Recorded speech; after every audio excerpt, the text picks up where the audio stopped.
shut up and take my money.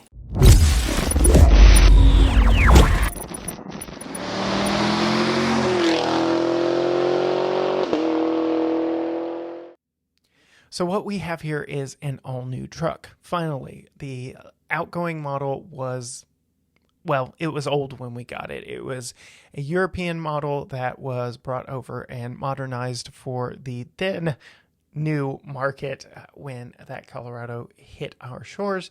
But here we are getting an all-new platform with a 3.1 inch longer wheelbase, better approach angle, better departure angle, an all-new truck through and through, better interior, better exterior. Well, I guess exteriors maybe in the eye of the beholder, but absolutely an upgraded interior. So let's dive into exactly what makes this 2023 year model so new and so different from the outgoing model.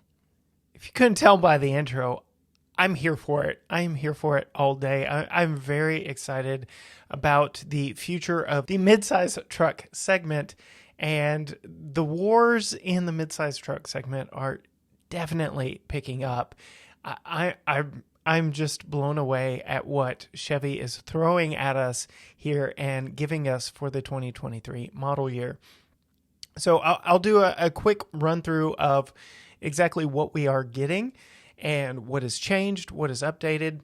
And first, we had the ZR2 with the Colorado before we ever had the Silverado ZR2, and that uses those crazy DSSV dampers that are just excellent at speed off-road and translate very well on-road. But now not only are we getting a ZR2 model, we're getting a Desert Baja version of the ZR2. We're also getting a Trail Boss, which is something that is now trickling down from Big Brother Silverado. So we're seeing a little bit more there. Of course, Z71 sticks around and work trucks and all that.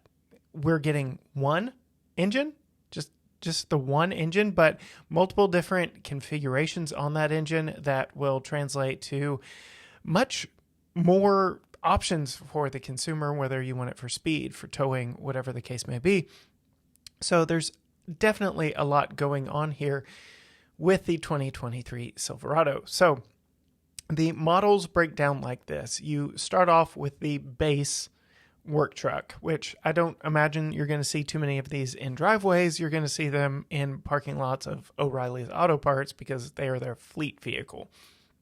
I'm sure you'll be able to purchase one. It'll be the cheapest way in the door to a new Colorado, and it is a solid platform, so it's definitely nothing to scoff at. So definitely worth checking out if you just want a good, cheap truck. Not a whole lot going on there. LT steps it up a little bit. This will be the volume seller for sure because it gives you more luxuries. Then there is Z71. Unlike Silverado, where it's more of a option package, this is a standalone model carrying over just like it did with previous year model Colorado vehicles. And then there is Trail Boss, which slots in between Z71 and ZR2 and is all new for the Colorado platform. And then there's the ZR2, which is taken up a notch because Ford has already told us the Ranger Raptor is coming. So Ford lovers, Blue Oval fans, get your money ready. That thing's coming. We already know that one's capable because it's on a shared platform with the Bronco. There's a Bronco Raptor, now the Ranger Raptor. So a lot of fun stuff coming in this midsize segment. You've got a new Toyota Tacoma coming very soon. So we've seen test mules out there and very much looking forward to the war here, not only in the full-size segment. You've got TRX, you've got Raptor, you've got Silverado ZR2, which doesn't really fight with either of those. And now the midsize segment is really heating up and really has got my interest peaked. So running through what is new, unique for the Colorado for 2023. New exterior styling for sure. Definitely a very classy upgrade to the Colorado platform. Gives it an updated modern look that it very much needed. I will say the Trail Boss version leans a little too heavy on black plastic cladding, which I guess we should have known. The Silverado Trail Boss has a lot of painted black, and obviously is a more expensive vehicle. This has a lot of black plastic. In fact, the entire front of the vehicle is black plastic. So not really a huge fan of that, because the Z71 and the ZR2 both have black accents up front, but it doesn't just go all out black plastic. But we'll get more into Trail Boss here in a little bit. And then you get very updated and modern interior, which the Colorado has been lacking since basically we got it. Sure, it had Chevy's touchscreen entertainment system in the middle there, but now we get a class-leading standard 11.3-inch diagonal infotainment touchscreen in the cabin. GM Chevy is going wide on all of their infotainment options. No vertical tablet stuck on like Ram and Ford are doing. So you really emphasize the width of their vehicles. It makes you feel like you're in a much wider, more spacious vehicle. So that really is the centerpiece of the dash. And then under the hood, you only get one engine, but you get multiple options of that engine. So it is the 2.7 Turbo 4 that can be had essentially in the Silverado. It's a very potent engine. In base configuration, the 2.7 Turbo, as Chevy has deemed it, it creates 237 horsepower and 259 pound-feet of torque. Towing is a modest 3,500 pounds on that one, and it comes standard on the work truck and the LT. So again, really going to be your entry level, but your volume movers. And 237, 259, that's not bad. But if you plan on doing any towing in the midsize segment, you're really not looking at that 3,500 pounds. I mean, some crossovers do more than that. So it's not going to be the configuration of the 2.7 you want if you plan on doing any towing, because that comes with the 2.7 Turbo Plus. This version creates 310 horsepower and 390 pound-feet of torque and has a max trailering rating of 7,700 pounds. This one comes standard on the Z71 and Trail Boss, but is available on the work truck and the LT. So again, if you want to go on the more affordable side of things, you can, and option up to this Turbo Plus, which seems to be a very good option in and of itself. It very powerful, and we don't have fuel economy numbers, but I would assume very efficient as well. And then the top configuration, top powertrain, I guess, would be the 2.7 liter turbo high output, making the same 310 horsepower, but upping that torque number to 430 pound-feet of torque. That one keeps the same 7,700 tow rating. It is standard on the ZR2, and on ZR2 models, the max trailering is 6,000 because, again, the suspension and everything is geared more towards your off-road focus than your towing on-road. So just something to be aware of there.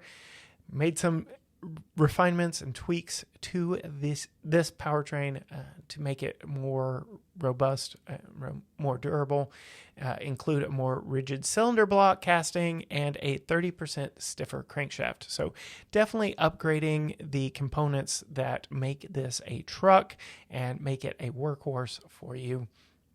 And they are all mated to a second generation 8-speed auto, which complements the 2.7 very well, keeps it in the power band like you would want it. So looking forward to really getting behind the wheel of one of these and sampling one very soon. It all seems to track on paper very well, and that's unfortunately all we've got right now are the specs, but the specs are looking fairly good. As far as the performance of this goes, the Trail Boss gets a 2-inch factory lift. So while Z71 is capable off-road, much like the Silverado, the Trail Boss gets a factory lift and what Chevy is calling an ultra-wide stance. So you'll get a little bit wider stance, help brace your vehicle for doing some off-road spirited driving, maybe. And then the ZR2 gets a 3-inch factory lift and a wider stance as well. So giving you options here. So you could get a Z71, which comes with all your off-road goodies and skid plates, all that stuff that you would want. Trail Boss takes it up a notch with a factory lift and a wider stance, and then ZR2 takes it up all the way with a bigger lift and a wider stance there. Definitely making it more capable when it comes to approach angle, departure angle, breakover angle, all that good stuff. So all models will be built on that new chassis with that 3.1 inch longer wheelbase, and that is compared to the outgoing crew cab short box model. Has a shortened front overhang, which if you've been off-roading, that approach angle is so important. And then again, you get your 2 and 3 inch respective lifts on the Trail Boss and ZR2. So very interesting upgrades there. Looking forward to seeing how stiff and rigid this new platform is. There are selectable drive modes on the inside that adjust everything from throttle response to cater your driving experience to what it is you're doing. So you've got normal, which is balanced for everyday driving, tow haul, which changes the shift points to keep you in that power band while towing, off-road. So this off-roading really just makes sure you don't lose a lot of traction from slipping wheels and the like. Then you get a terrain mode, which is designed for low speed rock crawling. So showing you a little bit of what Chevy had in mind while designing this, as specific throttle control, brake performance, and other calibrations. And then Baja mode. This is something new for General Motors. It is something new for the Colorado. It was developed for high-speed desert running. It's got specific throttle control unique to the Baja mode, different transmission shift points, and different body drivetrain control calibrations. So really going deep into the electronics to cater the vehicle to some fast off-road racing. And with the added power, granted, it's the same powertrain, but it kind of makes you wonder why Chevy didn't do something a little more along these lines with the Silverado ZR2. This one seems just a little more catered to fighting that Raptor brand that Ford is pushing out. So we talked the interior. You get distinct interiors depending on the trim. I think these interiors look absolutely the park with the interior appointments on the new Colorado. Looks very classy and upscale without just being too overdone, overstyled. The touchscreen is one of the largest, if not the largest in the segment. They say largest 11.3 inch. Is that what I read earlier? Yeah. So Chevy claims it is the largest in the segment, 11.3 inches. It definitely looks the part and really complements this new horizontal design theme that they've got going on. I really like the round vents. I like the fact that I see a volume knob. There is a little bit of gloss black plastic in here, which, I'm not a huge fan of. I like that you have a traditional Prindle gear selector here. You don't have buttons. You don't have any weird funky stuff. You've got just a traditional, hopefully it is a mechanical gear selector to switch into drive, reverse, all that good stuff. The exterior, I honestly, surprisingly, for those of you who have followed the channel for a while, you'd probably think that the Trail Boss would be my flavor, but again, going back to just how much black plastic is on the front of it, I know you get a 2-inch lift. I know it gets a wider stance. I really like the wheels and tires that come on it. Other than just all that black plastic up front, I'd say for me, my personal taste, where I am as a dad at this point in my life, I'm saying the Z71 or the ZR2 are really the two that I would be going after and wanting to spend my money on. And Trail Boss is a little lost on me at this point in my life, but it definitely looks good all told. And we've got to talk ZR2. We've got to end this one on the ZR2 because, again, not only are you getting just the quote-unquote standard ZR2, but they're offering this Desert Boss Sand Baja Racer version of it.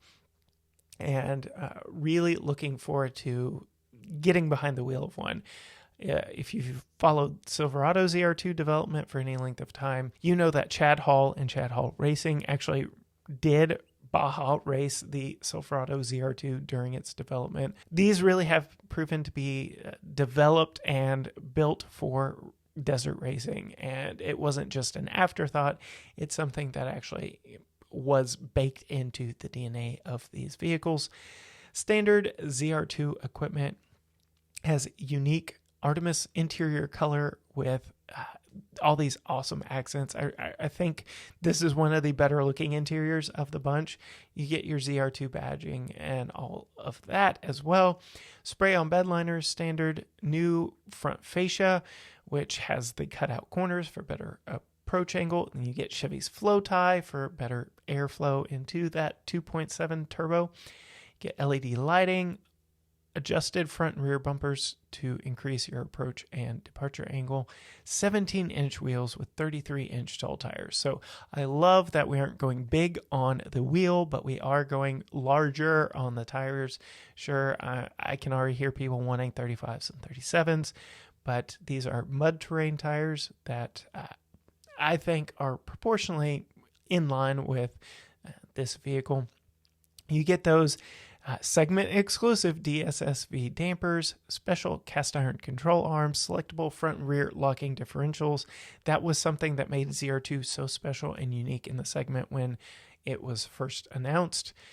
Let's see, modified rear axle. You've got a 342 rear axle ratio, again going into its lower toe numbers. Aluminum skid plates for the radiator, engine oil pan, and transfer case. And then some rocker panel protection.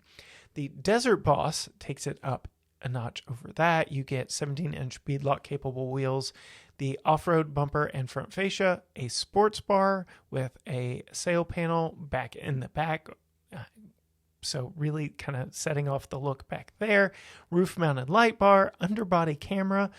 So some technology stolen from the Hummer EV, and a unique Desert Boss decal package. So everyone really knows what you bought. It's very interesting to me. So you've got the Gladiator Mojave, which is built for desert running. And then now we're getting the Ranger Raptor. It's interesting, all of the Baja influence that is trickling down into mid-sized trucks when nobody really, how many people are going to have access to Baja racing? I kind of laugh every time I see a Gladiator Mojave here in East Texas because that vehicle wasn't designed for this terrain. I will say this is absolutely the best looking of the bunch, this Desert Boss, and I am here for it. So again, Z71 for me, or this crazy extreme Desert Boss version, because those beadlock capable wheels, the sports bar, the just all of the accents that go with this Desert Boss speak to me. So again, really going to, I'm nowhere near the environment that this was designed for, but here we are. I want to know from you, what do you think about this new truck? Did Chevy do enough? Did they skimp on a few places? Where are the mid-sized truck warriors, taco fans? I want to hear from you. I know you're expecting a new truck possibly for 2024 now. What do you want to see from the new taco? Do you think this really raises the bar for the next generation Toyota Tacoma, the segment leader? Everybody's coming for taco, so they just want a little bit of that mid-size action. I said in the intro, I am here for the mid-size truck wars all day. When it comes to pricing was not announced on this. Neither were fuel economy numbers, so we'll wait to see how all that trickles out. I really do like this size for where my family is at right now. It would be able to fit in my garage and would be very usable for us here as a family. I did show some images to my wife. Holly really likes it, so looking forward to potentially getting a tester very soon. Chevy, I know you're watching. Be sure and send us one. But again, let me know down in the comments below, what are your thoughts on this new truck? Until I actually get some wheel time in it, we will just have to go by these spec sheets, but it definitely looks capable and very, very good on paper. So we will see how this shakes out. If you want to know more from us and what we're driving before it is here on YouTube, go find us on Facebook, Instagram, and TikTok, all at GT Garage Talk. If you want to hear our award-winning podcast, go hit us up at gtgaragetalk.com. And if you want to see more from us, be sure and hit that subscribe button and ring the bell so you are notified every time we post a new review. Until next time, gearheads, bye.